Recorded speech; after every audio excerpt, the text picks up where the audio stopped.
Pick up any book, an ordinary object, paper, a cover, text. It costs a few dollars. You can buy it in any store. You can download it to your phone in a second. Now imagine that 500 years ago, that same book cost as much as a house. That creating it took several years. That people went blind copying it by hand. That owning a book meant belonging to the elite of society. And imagine that 1,000 years ago, books as we understand them did not exist at all. Knowledge was passed down orally, from mouth to mouth. If a person died without passing on their knowledge, it disappeared forever. The history of the book is the history of human memory, the history of the struggle against forgetting, and one of the most gripping stories ever written. Let's start at the very beginning, with a question that is rarely asked. What came before the book? Around 5,000 years ago, in ancient Mesopotamia, in the territory of modern Iraq, people invented the first system for recording information, cuneiform. Using a sharp stick, they pressed signs into wet clay tablets. The tablets dried and hardened. The information was preserved. Everything was recorded on these tablets. Trade deals, laws, myths, beer recipes, love letters. The oldest literary work in history, the Epic of Gilgamesh, was written on clay tablets around 2100 BCE. It is the story of a king who searched for immortality. It sounds relevant even today, but clay tablets were heavy and fragile. Transporting them was difficult. The Egyptians found a better solution: papyrus, a plant that grew along the Nile. Its stems were cut, pressed, and glued into long strips. The result was a light and flexible writing material. Papyrus scrolls could be rolled up and carried. The true revolution in the history of the book happened around the 1st and 2nd centuries CE, and it looked very modest. Roman scribes began folding sheets of parchment, material made from treated animal skin, in half and sewing them together. The result was a notebook. Several notebooks sewn together produced a codex, the direct ancestor of the modern book. Why was this a revolution? A scroll had to be unrolled. A codex could be opened to any page. A scroll had text on only one side, a codex on both. A scroll was awkward to read while standing or moving. A codex could be held in one hand. The first to appreciate the codex were Christians. The Middle Ages in Europe were the era of monasteries and handwritten books. And this is one of the most astonishing chapters in the history of the book. Monasteries had special rooms for copying books, scriptoria. Monks sat there for hours, days, years. They copied books by hand, page by page, letter by letter.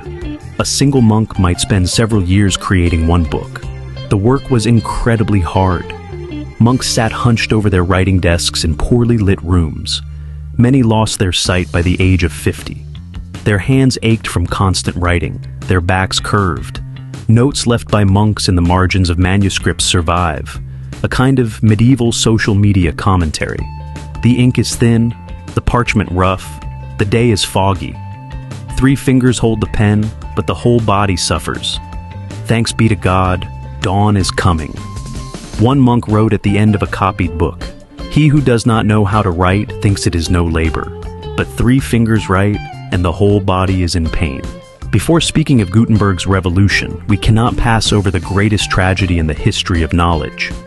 The Library of Alexandria, founded in the 3rd century BCE in Egypt by order of King Ptolemy I. The goal was ambitious to the point of madness, to collect all the books in the world in one place, and they almost succeeded. At the height of its existence, the library contained by various estimates between 400,000 and 700,000 scrolls. The works of Aristotle, Euclid, Archimedes, and Hippocrates were there. Maps of unexplored lands, medical treatises, philosophical writings, poetry, history. The Alexandrians went to any lengths to expand the collection. Every ship entering the port of Alexandria was required to surrender its books for copying. Sometimes the original was kept in the library and a copy returned to the owner. The Greeks complained that the Alexandrians had returned them copies of Sophocles instead of the originals. And then the library perished. 1440, Mainz, Germany.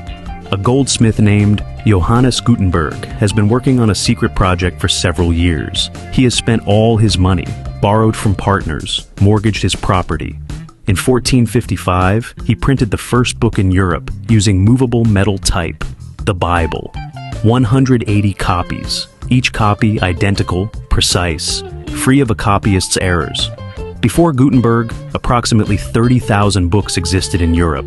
Within 50 years of his invention, more than 10 million, the price of a book fell by dozens of times. But here's the astonishing part. Gutenberg went bankrupt. His partner Johann Fust sued him for debts and took the printing press. Gutenberg died in relative poverty. The man who changed the world received almost nothing from it. The printing press spread across Europe with breathtaking speed. By 1500, printing houses were operating in more than 250 cities. Here is a fact that says more about the power of the book than anything else. Throughout history, authorities feared not swords and not armies. They feared books. In Nazi Germany in 1933, students burned books in public squares. Heinrich Heine wrote in 1820, "Where they burn books, they will ultimately burn people also." 100 years later, his words came true.